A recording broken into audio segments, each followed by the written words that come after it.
welcome to the channel. In today's video, we will be still talking about the Foocus Colab, and in this particular part, I just want to, just to show you guys where we can find some documentations regarding this product. So, in case if you'll be wondering, there is always a GitHub place where you can go and find some more details regarding the Foocus Colab. So, once you log in, you click the connect and then click the run and run anyway.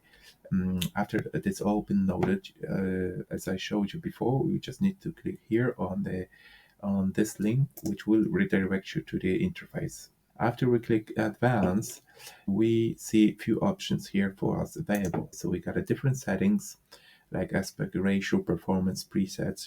They are pretty self-explanatory. So then we can obviously we can change the number of images we want to create, and also the output format we want to download the images. So we can do this using PNG, JPEG, or WebP. Okay. Also, what we can do, we can implement the negative prompts. So we can describe what we do not want to see on our images. Very good things to see. I also showed you previously that we can go to the history log where will be everything what we've done previously on all the images, and during the same session will be showing to us. Okay, so everything what you done, and you were like thinking, okay, so what was the previous image? For example, you haven't downloaded that image yet, so you just need to simply click on history log, and that answer will be provided to you. So if we go to the styles, as you probably can see already, there's so many different styles here, and those styles here have been shown by pictures of those cats shown differently. So it's a number of those styles available for the user. But sometimes we might think, okay, so what this particular style it looks like, well, what we can expect from that style. I know that I can create something similar to that, but I want to hear more. That's why where the Foocus Colab documentation comes handy. So on the GitHub, I found one place where you can see all these Foocus Colab documentations, being gathered in one place. This particular GitHub page was created by the user Ganduru, and this user is this user is actually showing us a few useful documents regarding to Foocus Colabs and what we can expect from the software. So let's go quickly through this, what is available here. So in the style reference, for example, the ones we just spoke about it, there's 105 styles prompts, those cats, remember those cats?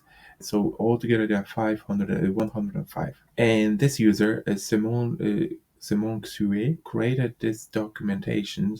Inside this documentation, GitHub documentation, this doc file, where you can see how those styles will really look like, and what you can expand in more details than they only seen based on those pictures of the cats. So let's click on it and see how it's all been looked. So it's everyone has an access. It's an open doc Google file, so it's no problem. You can go and just click on that link, and you can scroll down through all those different styles, and those styles have been much more explained than just showing the picture of the cat. So for example, if you want to go and see this as a photographic, that's what you can expect from the picture when you put the prompt into it and you choose that particular style. So if you go, that prompt basically has been explained the way cinematic photo prompt, 35mm photograph film, Bokeh professional 4K highly detailed. So this particular prompt has been assigned to this style. So and the negative prompt associated with it is drawing, painting, crayon, sketch, graphite,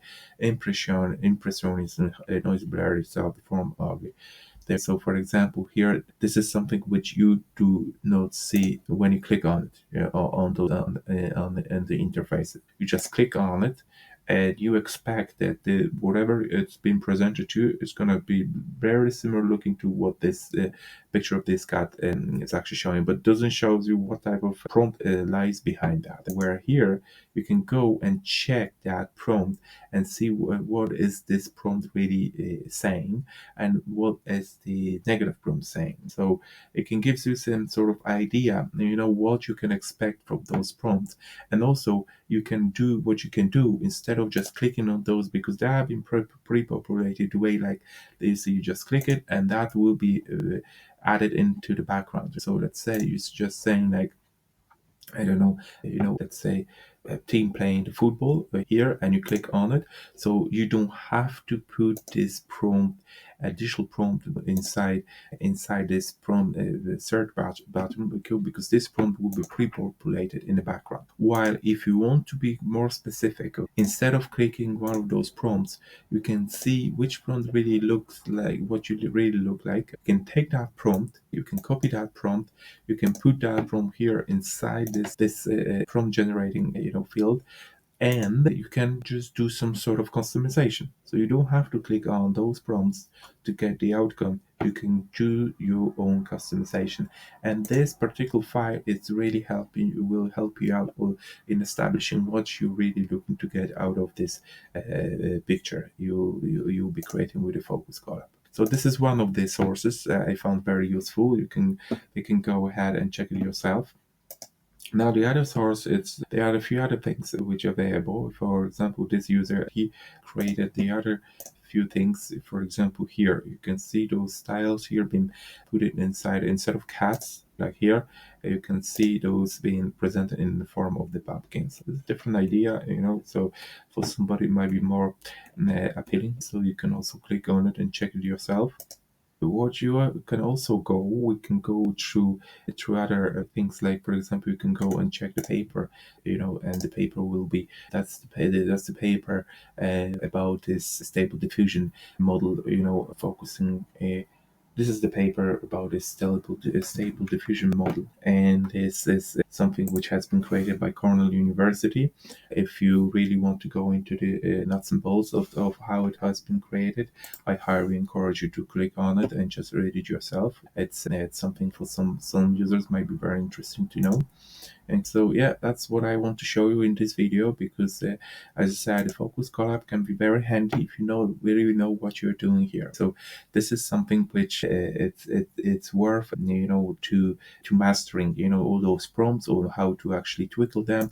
And one of those, one of those places where you can find additional information on how to do it properly is this GitHub page I found, which has been created by Kamenduro. So thanks very much to that user. So I think that's all what I want to cover in this video, guys. Thank you very much for watching. If you have any comments, just please leave it below. And also, if you like this video, please hit the like button and subscribe to my channel. I would really appreciate that. Thank you very much. Bye bye.